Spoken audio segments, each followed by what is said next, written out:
Most important of all was securing complete control of the Mediterranean. Even after clearing the Axis out of North Africa and overrunning Sicily in 38 days, our shipping was still threatened by Axis air attacks from the Italian mainland. Our second objective, to exploit Mussolini's overthrow by knocking Italy out of the war. Despite heavy enemy fire, the first wave swarmed ashore with timetable precision. But before we could consolidate our positions, the Germans intensified their attacks. I'm laying there, and just before I got out, they opened up another burst, and I had a bullet go through the brim of my SEAL helmet, and I felt the air of the bullet on my ear. You can't get it much closer than that.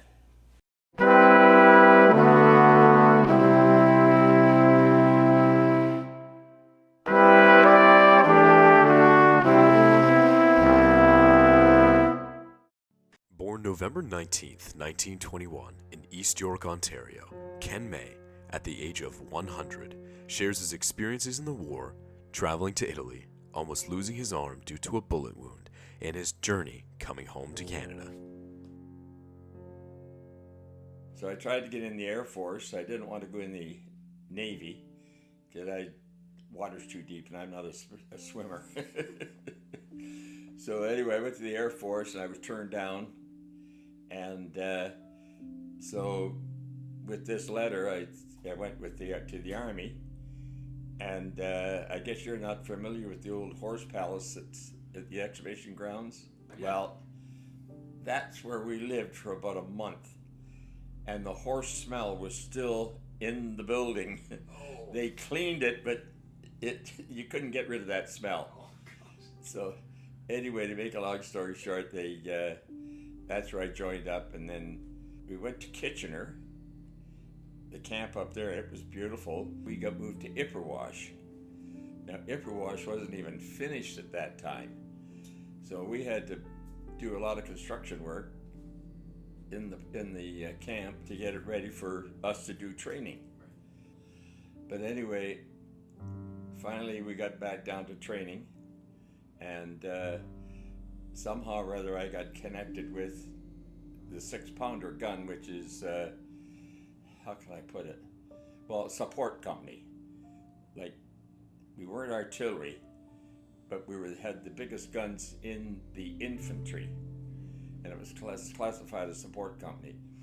And that seemed to stick with me because it didn't matter. Then I get my letter, of course, I'm going overseas. So I go home and for a week's vacation, a week's holidays. And I wasn't home an hour before my young brother came in, and he was home on embarkation leave. Oh, wow. And so I can just imagine how my mom and dad felt with both their boys, you know. The trip overseas, and landed in England. Was in Aldershot, England for a while, and then the call came out for support down in Italy. So we were sent to Italy in a convoy. Holy jumping, there was so many ships in that convoy, it was just unbelievable. And I know we were heading south this one particular day, and all of a sudden there was 2 corvettes, or there was quite a few corvettes. The corvette is how can I put it? I guess they may be about 35, 40 foot long, that's about all. Very maneuverable. And they could almost they could do a 45-degree turn on the spot. And they just headed out so fast it wasn't even funny. But I know what it was, but I don't know. All I know is it must have been German subs or something like that coming close, and it was their job to get rid of them, you know. I slept where they had me. I was right in the hole of the ship.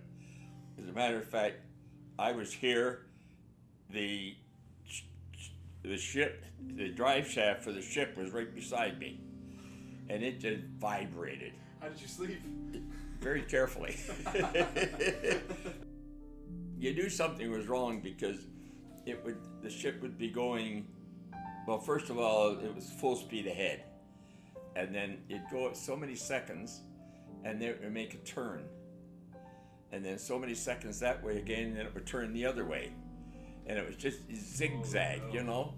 And then after a while, they threw the depth charges over, and they exploded. I don't know how far down, maybe 100 feet down, and then they'd explode, and would get any subs that were that close to us.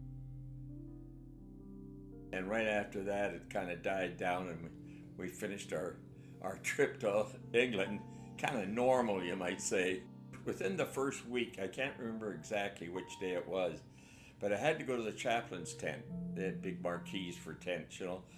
And outside, there was about, I'd say 20, 25 soldiers, all wrapped up in gray blankets, wired, tagged, all ready for to be buried, you know.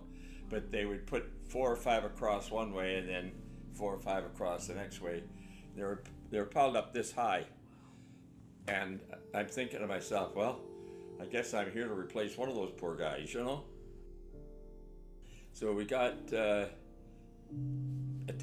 fully attached to the regiment and so on and so forth, and we trained as support company with the 6-pounder guns, and then they changed them to 2-pounders because they couldn't get the 6-pounders. They weren't maneuverable enough. Well, they had to be towed by a truck anyway, and they were heavy. Yeah. They were really heavy. So then they changed us back to 6-pounders, and then back to 2-pounders, and then they went to a PIAT, and that's projectile infantry anti-tank. And you shot it like a bazooka from your shoulder, and it was like a small bomb that it shot out, and it was terrific for house cleaning because you could lob them over and let it land on the roof of the building, and it would maybe about 500-600 degree inside the building. Yeah, it's a hard way to die, but you're at war. Yeah, all right. I was in the attached company, so I'm there long enough now to earn what they call a furlough. Are you familiar with a furlough? No. All right, it's basically a week's vacation. Nice. But in Army term, they call it a furlough. So they offered me Florence, and there was another place they offered me, and I said, I felt to myself, why do I want to go to Florence, you know? I said, what about Rome? You want to go to Rome? Sure, okay. So I ended up in Rome for a week. And it was unbelievable. Like, if you want to see churches, catacombs, Colosseum, monuments, like, everything was just so spectacular, you might say. Like, for instance, we were going through the Vatican City, like the actual church itself. And, I just jumped ahead of something. Before I went to Rome, a chap said to me, he said, would you mind taking a set of prayer beads to the Vatican and have them blessed for me, and I can send them home to my mother?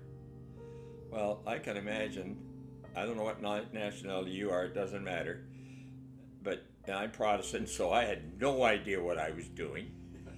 So anyway, but I can imagine a mother having a set of prayer beads blessed by the Pope would be her ultimate goal, you might say. Yeah, absolutely. And I can understand that. So anyway, I said, sure. I said, I'll take them. What am I getting myself into? You know? I got this responsibility. And then he said to me, he said, now if anything happens to me while you're in Rome, he said, give them to so-and-so because he knows my mother and he will send them to my mother. Sorry to say, but when I got back, he had been killed. Yeah, so that was the sad part of that part, you know. I get back, and I gave his buddy the beads, and I thought, well, okay, gonna relax tonight because, you know, a week in Rome, you don't rest too much. So anyway, mid-afternoon, the captain calls me. I was a Lance Corporal at that time, and he said, we had a little meeting, and he said, we're going up on a midnight attack. We're leaving at 12 o'clock sharp tonight. So I thought, oh no, you know. But anyway, 12 o'clock sharp. Oh, and by the way, they also filled my water bottle half full of straight rum, in case I needed it. To be honest with you, I needed it, but I didn't even touch it, to be honest with you. I gave it away. Honest, I did. So anyway, 12 o'clock sharp, we headed out and walked right into an ambush.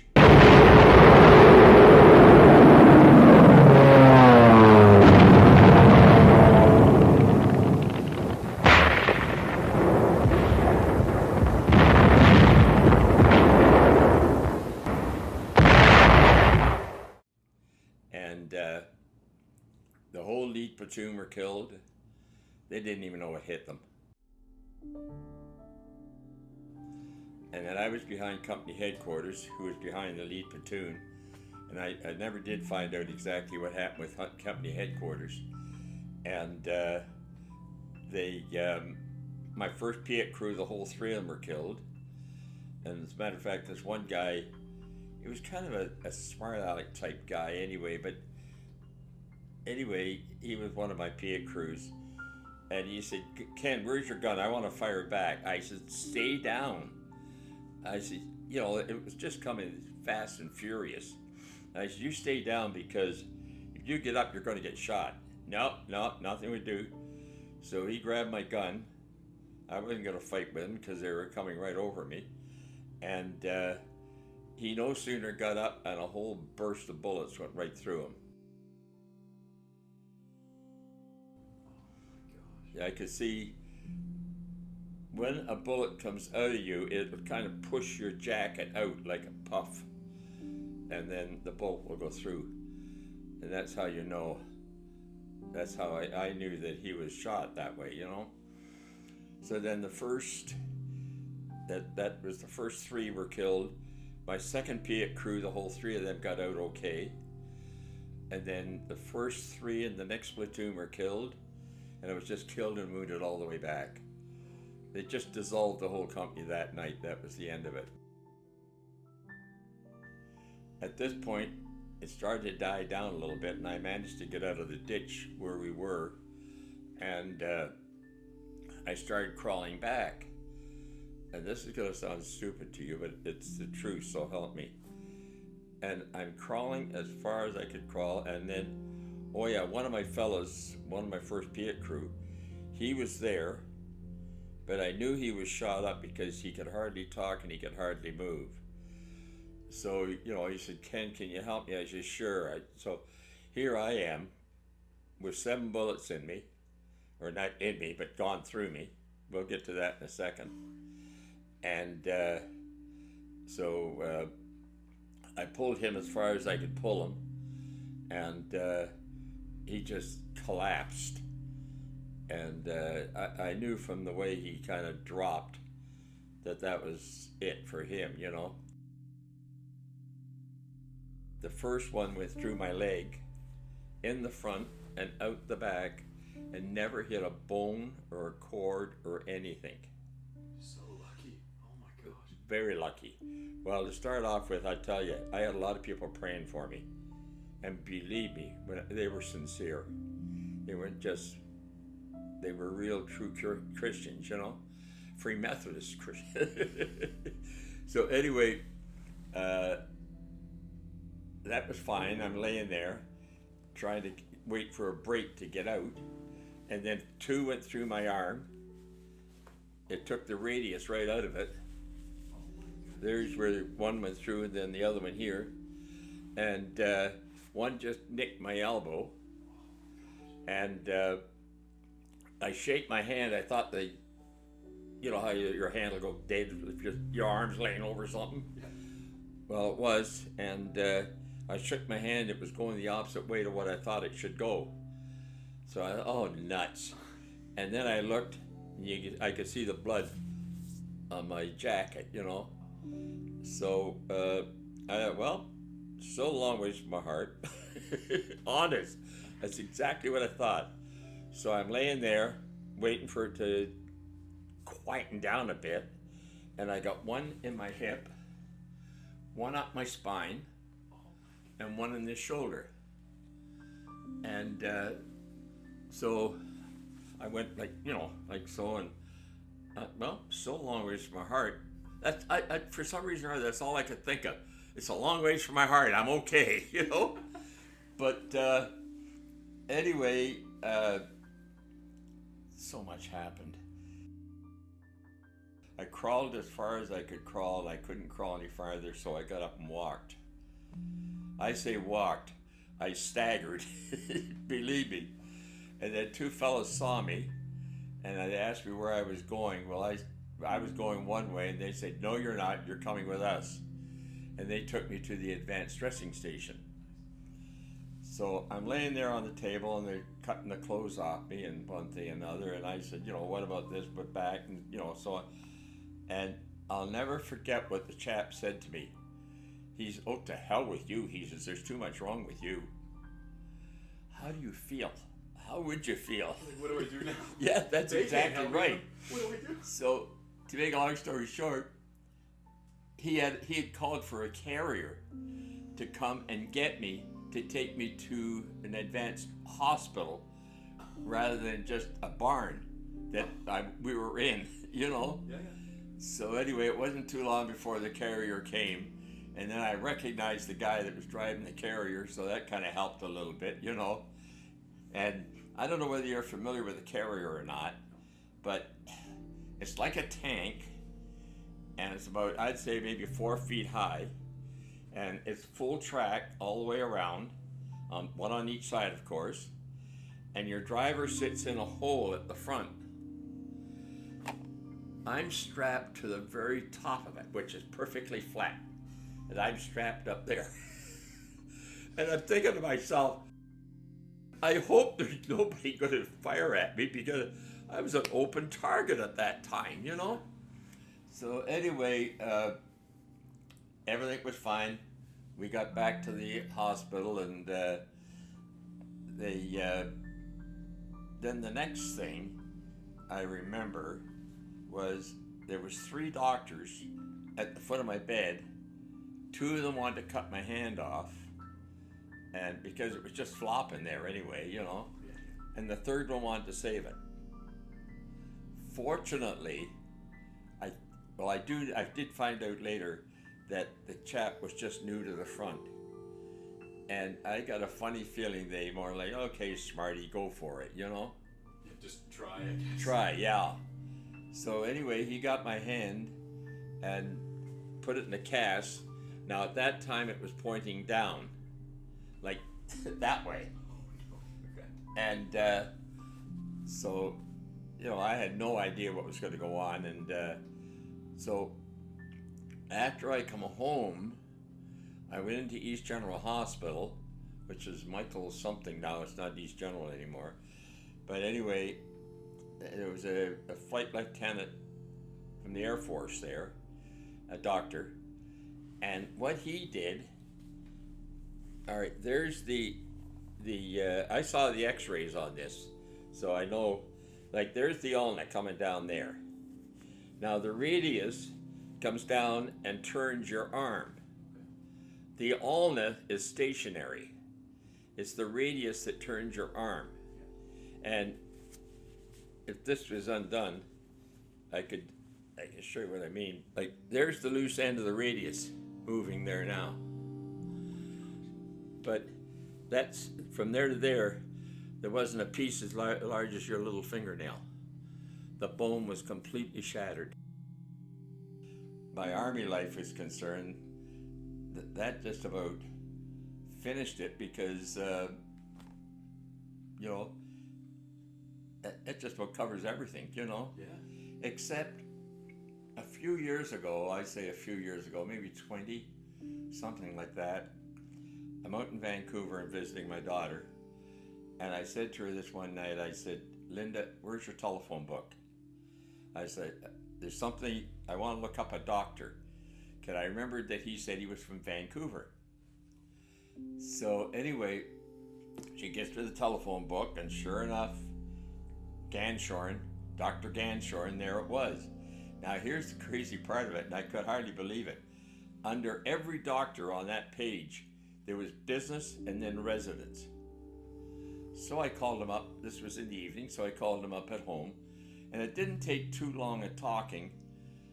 Like I said, you're a Major Ganshorn. He says, well, he says, after that I was promoted to Colonel. And I said, you had a Captain Day under you. Yeah, and he was promoted to Major. Well, like if I could come up with stuff like that, he pretty well knew that I was genuine, you know? Yeah. Because he told me that he did have a lot of crank calls after the war, you know? Yeah. Like he was coming in the highway from Hope into Vancouver one day, and he picked up a hitchhiker. And come to find out that he had worked on his foot. He only had a half a foot on one side, and he worked on that. No way. Yeah, you never know, you know? Yeah. So anyway, I phoned him up, and he said to me, Ken, he says, I'll tell you what I'd like you to do. He said, phone the office, make an appointment, and come in and see me. So the first day I didn't bother. I thought, I don't know whether I want to or not, you know? And the second day, darn it, I'm going to phone him. So I phoned up, and I got an appointment. I think it was around 3 o'clock or something like that, 3:30. And so I go downtown Vancouver and went to his office, and we started talking. He brought in his original books that he had in Italy, brought them in and read to me out of his books exactly what was wrong with me. No way. And he says, the one that went up my spine, and I'm not exaggerating, it's that long, the scar is. Oh my gosh. He says, if you'd have been a fraction of an inch higher, he says, you'd have never known what hit you. So, if you stop to figure it out, that one could have crippled me. The two in my arm, I could have lost my hand. The one up my spine could have killed me. And there was one more.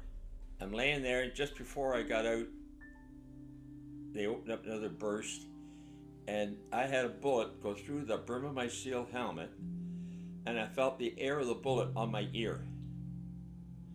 You can't get it much closer than that. And that one scared the living daylights out of me.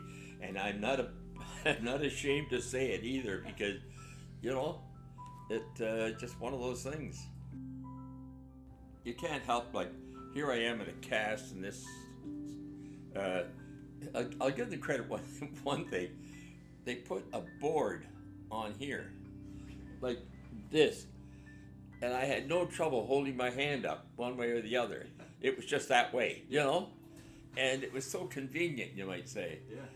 And I'm looking around the room thinking how hard up I am. Holy jumping. He's lost a leg. Somebody else is all wrapped, you know. And I'm looking at different guys and, hey, I'm not so bad off after all. Because I knew, and you can do it. People can do it if they try. Might take a little practice, but it's never that bad that what it couldn't be worse.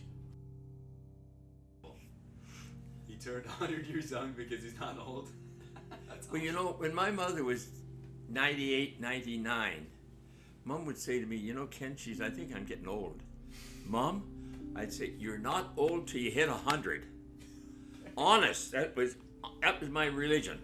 You're not old till you hit 100. And so anyway, when she hit 100, I didn't know what to say. You don't want to say she was old? No. And even people in here, they'll say they're getting old. And I'd turn to them, you're not getting old. You're just getting more mature, that's all. Yes, as a matter of fact, there's a picture up there on the wall. Oh, that was my first training shot at Long Branch. This one right here? That one right there, yeah.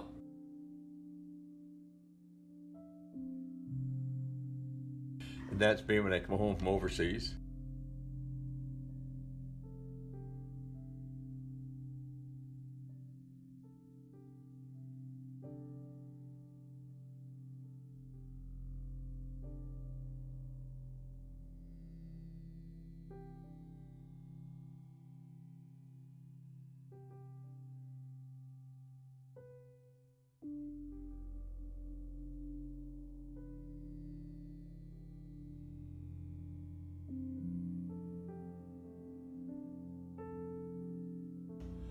That's the ship, the hospital ship that we go home from Canada, or from England to Canada.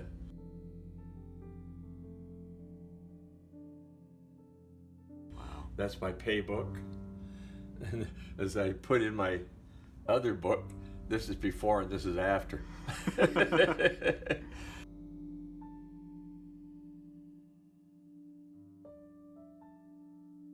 And there's my little girl when I got home. Oh my goodness. She was born while I was overseas.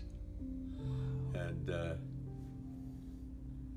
Amazing. yeah, And obviously, is that your wedding day? Or? that's the wedding day. Wow. And how old were you when you got married? 21, You were 21. and Gert was 20, 20. but she was 21 2 months later. Oh, okay. Yeah, so it was very close together. Wow.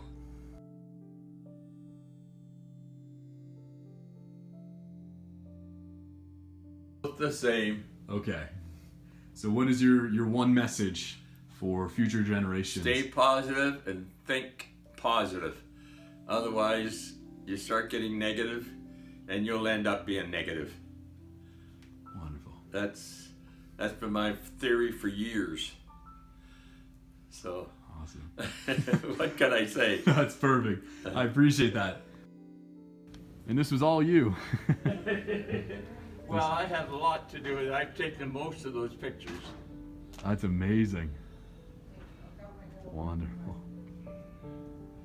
It's hard to get it without the light reflection in there. It's a little tough, yeah. It really is. But I think I got it here. Oh, it looks fantastic. Wow. My name's Ken May. I was born November the 19th, 1921, in East York. That's the suburb of Toronto, you might say. It's all Toronto right now. Thank you so much for watching this episode of Remembering Canada's Veterans. I'm going to be posting these videos once a month, so subscribe to my YouTube channel if you're interested in this type of content, and consider donating to my Patreon. Basically, the Patreon is to help fund me travel to see these amazing people, and there's bonus clips, updates on the page there. So the link is in the description. Feel free to donate. If not, like I said, share the video with all your friends and people that might be interested in watching these type of videos. So thank you so much again, and have a good one.